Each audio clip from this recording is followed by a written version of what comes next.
tracing the source of a cosmic phenomenon, the sound of plasma waves in space, and X-ray exploration of the Eagle Nebula.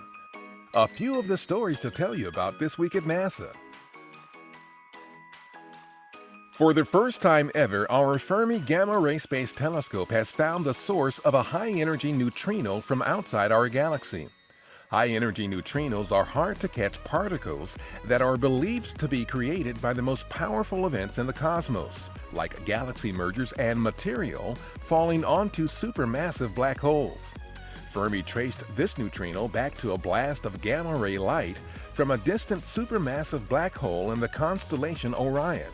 It traveled 3.7 billion years at nearly light speed before being detected by an international team of scientists using the National Science Foundation's IceCube Neutrino Observatory.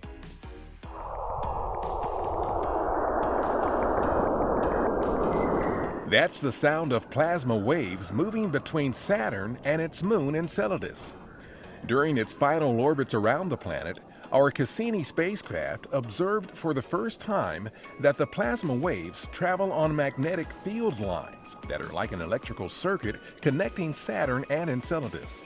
Researchers converted the recording of the plasma into this audio file that we can hear in the same way that a radio translates electromagnetic waves into music. The recording was time compressed from 16 minutes to 28.5 seconds.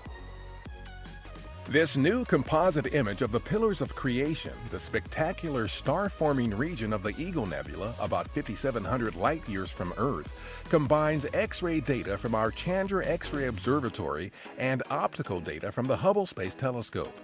Chandra's unique ability to resolve and locate X-ray sources made it possible to identify hundreds of very young stars, and those still in the process of forming, known as protostars. On July 10th, we announced the 6 women and men selected as the agency's newest flight directors. After extensive training, the new flight directors will oversee a variety of human missions involving the International Space Station, including flights on American-made commercial crew spacecraft, as well as missions to the Moon and beyond with our Orion spacecraft. An unpiloted Russian Progress cargo spacecraft loaded with almost 3 tons of supplies arrived at the International Space Station on July 9th at 9:31 p.m. Eastern Daylight Time, less than 4 hours after being launched from Kazakhstan. The spacecraft's fast-track trip to the station demonstrated an expedited capability that may be used on future Russian cargo and crew launches. The Progress will remain docked to the station until late January 2019.